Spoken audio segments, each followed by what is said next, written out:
जून 2005 लाहौर के अलग अलग जगहों से एक ही महीने में 14 लाशें मिली जिनका बेरहमी से कत्ल किया गया था। अजीब बात यह थी कि हर लाश के पास एक खून से भरा हुआ पत्थर मिलता था। इन सब का कातिल था आमिर कयूम। लेकिन सवाल ये आता है कि इसने उन सब को क्यों मारा और हर लाश के पास एक खून भरे पत्थर का क्या मतलब था। 15 जून 2005 लाहौर के किसी इलाके में फुटपाथ पे एक लाश मिली जिसका बेरहमी से कत्ल किया गया था। पुलिस इस लाश की तहकीक कर ही रही थी कि अगले दिन एक और इलाके से एक लाश मिली, उसके पास भी एक खून भरा पत्थर रखा हुआ था। पुलिस हैरान थी कि कौन कर रहा है ये, और मुजरिम का कुछ भी पता नहीं चल रहा था। ऐसे लगातार 14 दिन तक 8 लाशें मिली। अवाम में भी खौफ और हिरास फैल गया था और पुलिस के लिए सबसे अजीब बात यह थी कि उन लाशों का कोई वारिस भी नहीं आ रहा था, उनके पीछे कोई नहीं आ रहा था।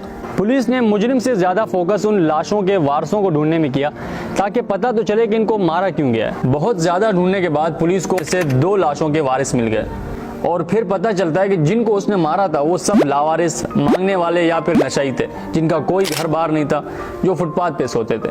अब केस और भी ज्यादा पेचीदा बनता गया।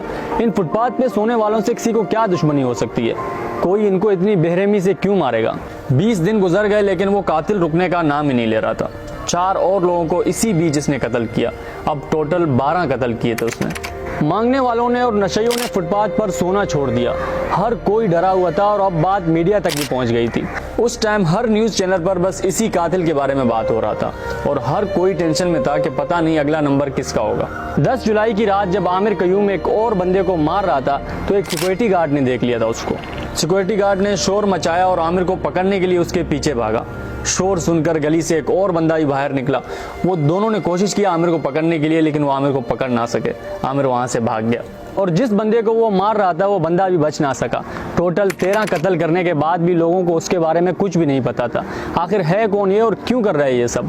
18 जुलाई 2005 वो दिन जब सबको पता चल गया कि आमिर है कौन और ये ऐसा क्यों कर रहा है। 18 जुलाई की रात जब आमिर कयूम एक और कत्ल करके भाग रहा था तो लोगों ने पकड़ लिया था उसको। पहले तो खूब मारा और फिर पुलिस बुलाकर अरेस्ट करवाया। पुलिस ने जब आमिर से और उसके फैमिली से पूछताछ किया तो पता चलता है कि आमिर बचपन से ही एक दिमागी बीमारी का शिकार था। उसको छोटे छोटे बातों पे गुस्सा आता था और कई बार उसने गुस्से में आके अपने बहन भाइयों को जान से मारने की भी कोशिश की थी। इसीलिए उसके घर वालों ने भी उसको घर से निकाल दिया था और फिर आमिर चला गया अपने एक चाचा के पास रहने। वो चाचा आमिर से बहुत प्यार करता था और आमिर भी अपने उस चाचा से बहुत ज्यादा अटैच था। एक दिन उसके चाचा को किसी नामालूम शख्स ने गोली मारकर कत्ल कर दिया और आमिर को अपने चाचा के मौत का बहुत बड़ा सदमा पहुंचा और उसने अपने चाचा के मौत का बदला लेने का सोचा। लेकिन उसको पता नहीं था कि उसके चाचा को मारा किसने है। इसीलिए वो अपना गुस्सा इन फुटपाथ पर सोने वाले मजलूम लोगों को मार कर निकालता था। पुलिस ने उससे पूछा कि तुम कत्ल तो किसी भी चीज से कर सकते थे, लेकिन हर बार एक पत्थर का इस्तेमाल क्यों। क्योंकि आमिर पहले तो एक 8 से 10 किलो का पत्थर उनके सर पे मार के उनका कत्ल करता था और फिर वो खून से भरा हुआ पत्थर उनके चेहरे से हटा के उनके पास रख के भाग जाता था। तो आमिर ने पुलिस वालों को जवाब दिया कि जब हथियार सड़क पर पड़े हैं तो मैं फजूल में पैसे क्यों जाया करूं। पुलिस का कहना था कि उन्होंने आमिर से ज्यादा जालिम इंसान अपने पूरे जिंदगी में नहीं देखा था। और मई 2006 को अदालत ने आमिर कयूम को फांसी की सजा सुनाई और फिर उसको फांसी दे दिया गया। ये वाकया आज भी गूगल पर मौजूद है, आप चाहें तो आप खुद भी पढ़ सकते हैं उसके बारे में। आमिर को the brick killer of Lahore भी कहते हैं। तो ये था मेरा आज का स्टोरी। आई होप आपको पसंद आया। मैं और आप मिलेंगे किसी एक नए वीडियो में, तब तक के लिए अपना बहुत सारा ख्याल रखें। अल्लाह हाफिज।